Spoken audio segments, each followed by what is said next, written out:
Costumamos supervalorizar a figura materna na relação familiar quando se trata dos filhos. Sim, gente, é verdade. As mães, na maioria das vezes, ocupam o papel principal na educação e cuidado das crianças. Mas os pais não podem ficar isentos da responsabilidade e devem sim participar de todas as esferas da vida do filho. Será que deve existir mesmo diferença de papéis? Hoje, no programa Primeiros Passos, vamos nos debruçar sobre a paternidade. Então, fique com a gente que o programa está no ar.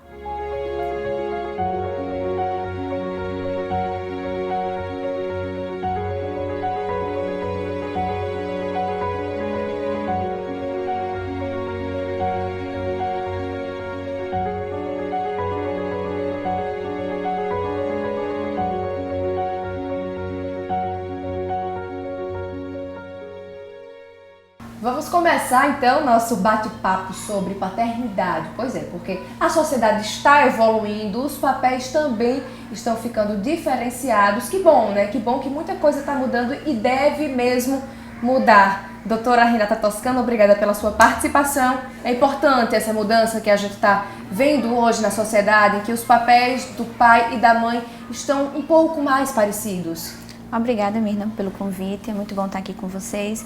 De fato, sim, né? Hoje os papéis a gente não consegue mais delimitar até onde vai a maternidade e até onde vai a paternidade. De uma certa forma, a sociedade, diante de toda essa mudança, meio que misturou os dois papéis dentro do processo familiar. Né? A necessidade dessa mãe muitas vezes tem que trabalhar fora, né? E aí o pai tem que muitas vezes também dar conta de atividades domésticas e além do mais tem que educar e também transmitir valores, princípios e também todo o processo de afetividade para esse filho. Então vamos lá para o início, doutora Renata. A gente sabe que com a mulher a consciência da maternidade muitas vezes chega na gestação, o corpo dela está mudando, então ela vai respondendo, né, o corpo dela que algo está mudando na vida dela, a chegada de um filho. Mas no caso do pai, o corpo dele não vai mudar.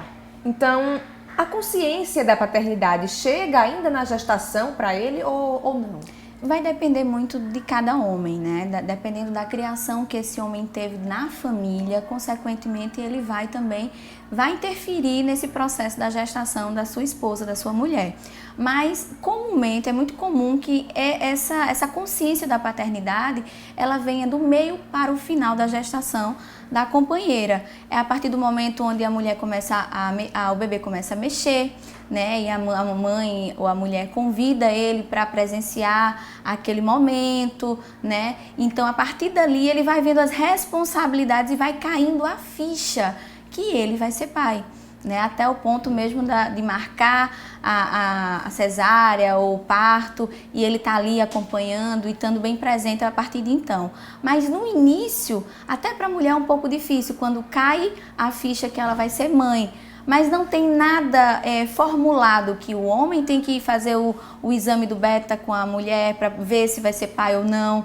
Geralmente é muito comum a mulher ir sozinha fazer esse exame. Também não é muito comum na primeira ultrassom o pai estar presente, até porque assim, diante da gravidez a mulher ela se depara com mais facilidades relacionadas ao trabalho.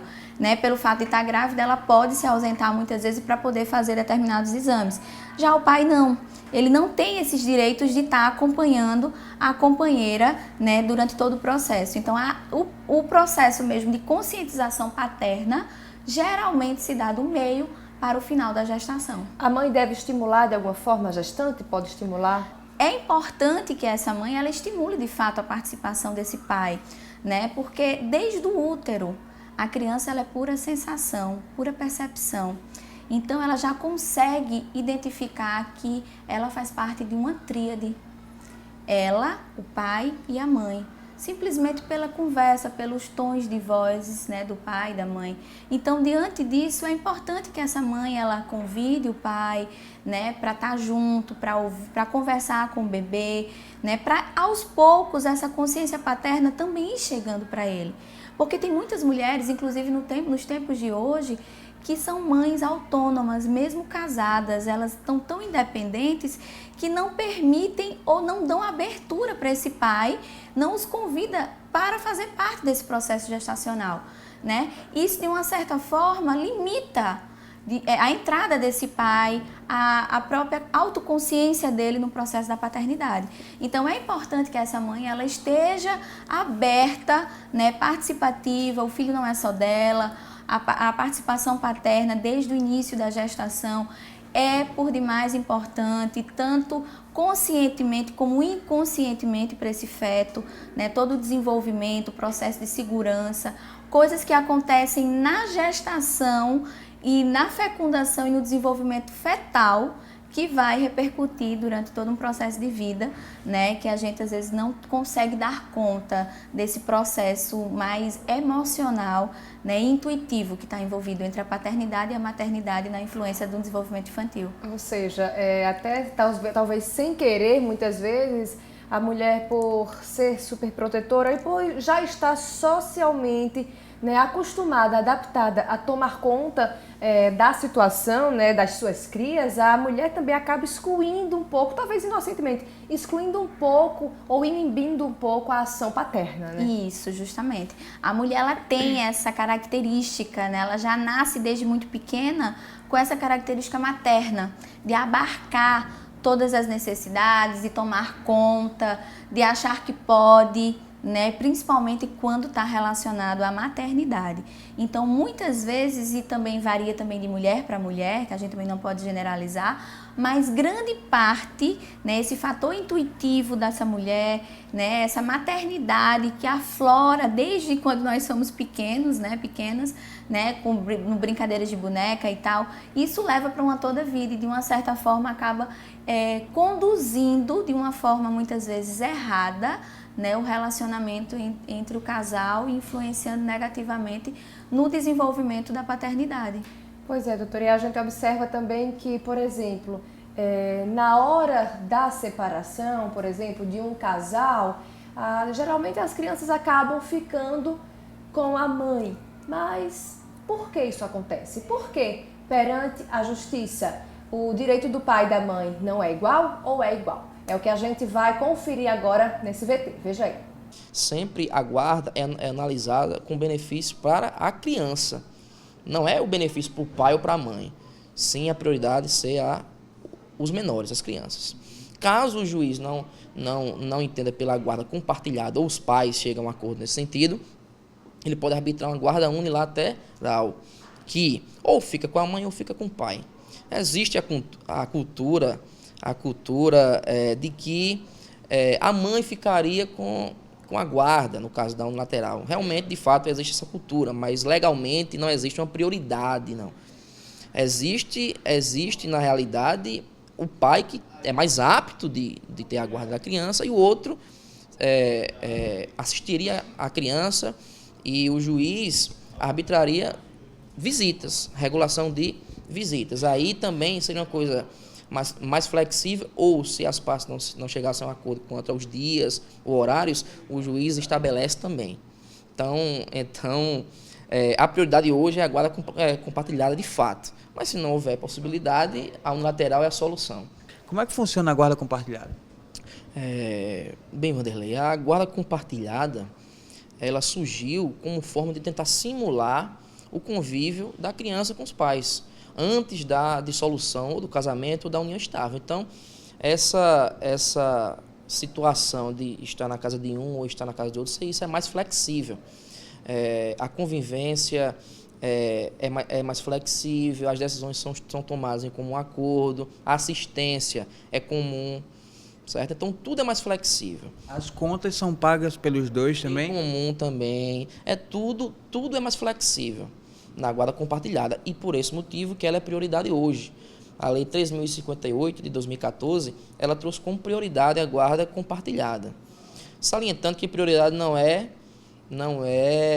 obrigatoriedade, porque se o magistrado, o juiz, ele entender que não há possibilidade de manter um ambiente saudável para a criança, porque os pais não convivem de uma forma saudável, ele não vai estabelecer a guarda compartilhada de forma alguma. Pois é, a gente vai continuar agora falando sobre esse assunto. Vocês viram aí no VT que é uma questão, às vezes, um pouco delicada, doutora. E para a criança, como é que fica essa situação? O pai quer ficar com a criança E aí?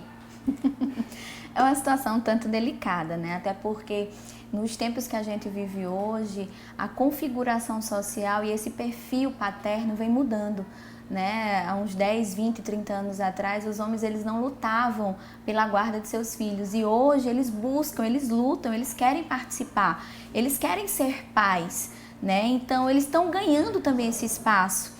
E num caso de separação é muito comum a guarda compartilhada. Então, Seria uma boa saída a guarda compartilhada? depende, né? Seria uma boa saída se ambos, né, compartilham de mesmos valores, mesmos princípios, né, tanto o pai como a mãe, que de uma certa forma também a gente também tem que trabalhar a questão da alienação parental, né? Quando essa separação ela se dá de uma forma tranquila, né, favorável para o desenvolvimento da criança. Geralmente os juízes, né, que estão à frente das varas da família, eles investigam bastante isso para que essa guarda compartilhada não possa trazer um dano, né, um prejuízo, porque existem situações onde a guarda compartilhada ela pode ser prejudicial ao desenvolvimento da criança. Né? Na casa da mãe é ensinado uma coisa, tem as regras onde ela tem que seguir, tem todo um processo educacional e quando vai para a casa do pai, tudo que a mãe fez é desconstruído. Então, como fica esse processo, essa elaboração na cabeça dessa criança? Então, é um caso muito particular, né? Cada caso é um caso, onde a justiça ela deve estar investigando de fato o melhor para essa criança. Vamos lá, vamos colocar aqui pai, mãe, filhos, certo? Devemos dividir as tarefas entre o pai e a mãe? Como é que fica essa divisão na cabeça da criança? A criança compreende uma diferença entre eles dois? Então, na verdade, os pais eles devem conversar muito sobre isso, né? Como vai ser dado o processo educacional dessa criança dentro do contexto familiar? Porque quando já está maiorzinho que vai para a escola, muitas coisas são responsabilidades, entre aspas, tá, da escola. Mas antes disso, os pais eles precisam dialogar. O pai precisa dizer como ele quer educar, a mãe, isso deve ser sentado, deve ser conversado. Porque, vamos lá, são duas famílias, né? Você veio de uma família, seu marido veio de outra família, e aí são princípios, são valores, vieram de processos educacionais bem distintos, e como eles vão educar aquela criança? Então, isso tem que ser sentado, conversado e delimitado até onde um vai para que o outro também não perca a sua autoridade, né? Os seus direitos dentro do processo educacional daquele filho. Mas na cabeça da criança não há nada delimitado. O pai não precisa necessariamente fazer aquelas tarefas e a mãe aquelas outras? Claro que não, porque a criança ela cresce neutra. Ela nasce dentro de um contexto onde ela vai aprendendo através da observação. Então, se for uma família ou se essa criança ela vive num ambiente onde tudo é muito delimitado, consequentemente essa criança ela vai absorver isso e vai cobrar isso, né? Porque minha mãe trabalha e meu pai fica em casa. Mas quem ensinou isso para a criança? Então, ela vai muito no processo de observação, de sentindo o ambiente onde ela está vivendo. Então, para a criança não há essa delimitação em si. Tipo, a mãe tem que dar afeto e o pai tem que dar disciplina. Não é por aí. A gente observa que muitas vezes a criança acaba se apegando um pouco mais à mãe porque convive um pouco mais com a mãe. Mas digamos, se a gente inverter a situação, se aquela criança passar a conviver mais com o pai, ela vai criar o mesmo tipo de afetividade com o pai, o mesmo tipo que ela criaria com a mãe? Seria o mesmo elo ou não? Então, a relação materna com a criança, ela está muito relacionada porque a mãe ela é a extensão do corpo da criança. Né? Na cabecinha da criança, não de um processo consciente, mas ela visualiza como se a mãe fizesse parte do corpo dela. Por isso há todo esse processo de apego, né? Até porque há o processo de amamentação, né? Ela saiu da barriga como feto, como bebê, e tem todo esse processo. Então o pai ele entra, né? O pai ele entra nesse processo justamente para quebrar, sabe, esse apego. Porque o pai e a mãe é criança e o pai vai chegar para quê? Para tirar, né, a criança do apego materno. Então, ele geralmente que vai introduzir a criança no contexto social. Antes era mãe e filho, agora é mãe, filho e o pai.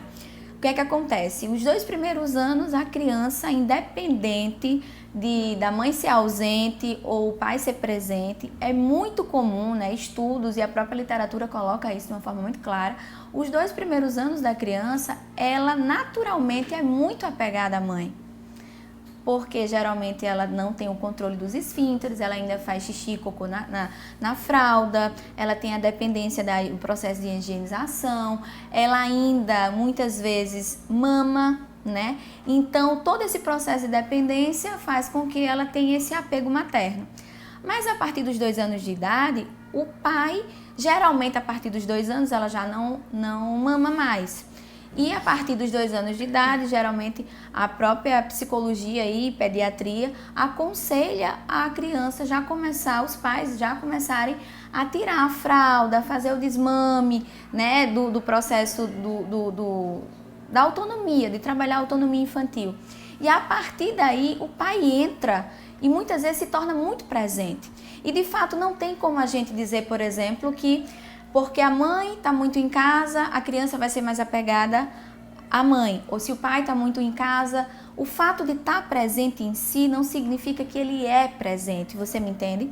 Porque o que é que acontece? A gente visualiza muito dentro de consultório e dentro dos meios que eu convivo, pelo menos, e observo, as crianças elas se apegam a quem estabelece mais vínculo, a quem dá mais afeto, a quem demonstra mais cuidado. Né? Então, a partir daí, não importa se é o pai ou a mãe. Se a mãe for presente, de dar atenção, de dar afeto, de dar cuidado, consequentemente, vai fortalecer esse vínculo e, consequentemente, o filho vai ser mais apegado a ela. Da mesma forma com o pai. Então, a gente não tem como, não existe uma regra, não é uma receita de bolo onde a gente pode dizer que é dessa maneira ou dessa maneira. A gente está lidando com o ser humano. Então, é tudo muito complexo e vai depender, quando a gente fala de criança, vai depender do vínculo estabelecido. Porque criança, ela é pura sensação, percepção, né, intuição, ela não tem a noção cognitiva das coisas, de parar, pensar e refletir, né, porque ela está em processo contínuo de maturação cognitiva. Mas a afetividade, ela é construída desde quando ela é feto. Então, se quer estabelecer um processo de confiança, né, de tanto afetiva em relação à criança, da mãe ou do pai, tem que ser construída através da afetividade. Isso. Ok, a gente vai ao intervalo, mas daqui a pouquinho a gente vai continuar a tratar de paternidade, que é o nosso tema de hoje. No próximo bloco, nós vamos mostrar exemplo de pai que cria sozinho filho. Exatamente, é possível, viu? É possível e eles cuidam muito bem. Daqui a pouquinho a gente mostra pra você. Até já!